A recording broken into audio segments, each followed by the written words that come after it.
So dito nga po mga kalingap mga ka-EDC, Kalingap Edu, feel na feel ang kanta ni Beyonce. So yan po yung ating pag-uusapan po mamaya mga kalingap mga ka-EDC.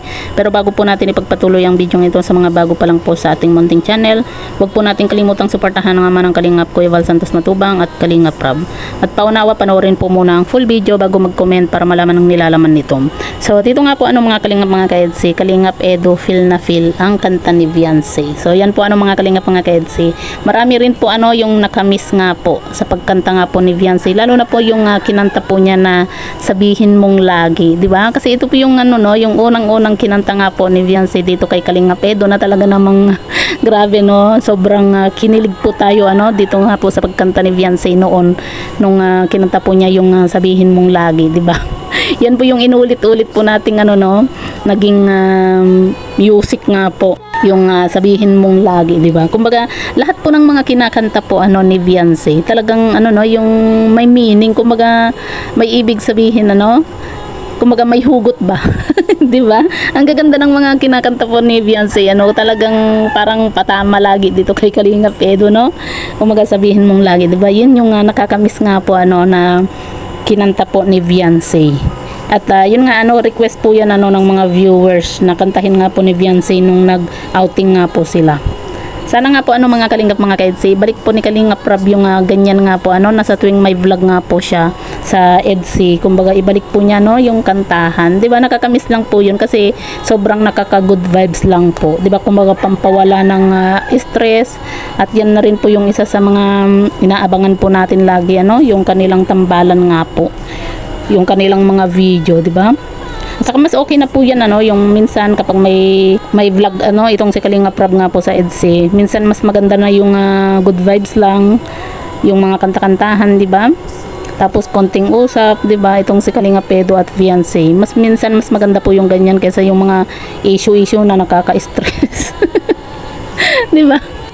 Kasi pag mga ganyan mga kalingap, kumbaga good vibes lang po sa mga viewers.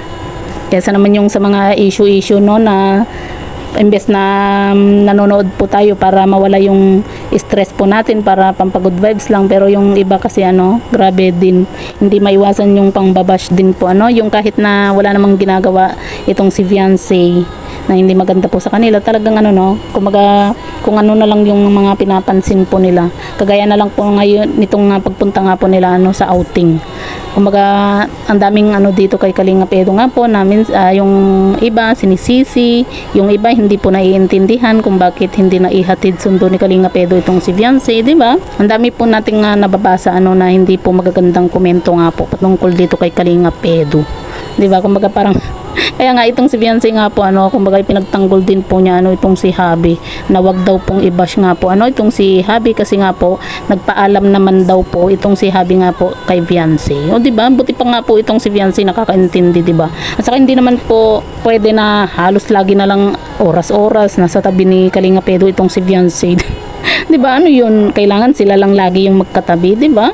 Kahit nga sa atin na may mga asawa na, kapag mayroon tayong mga pinupuntahan, hindi naman kailangan na laging kayo na lang yung magkatabi, laging kayo na lang yung kailangan na mag-usap, di ba? Siyempre kailangan din pong makipagbanding po itong si Beyonce sa ibang Kalingap Angel, ganun din po itong si Kalingap Edu. Siyempre kailangan din po niya makipagbanding sa ibang K-boys, di ba?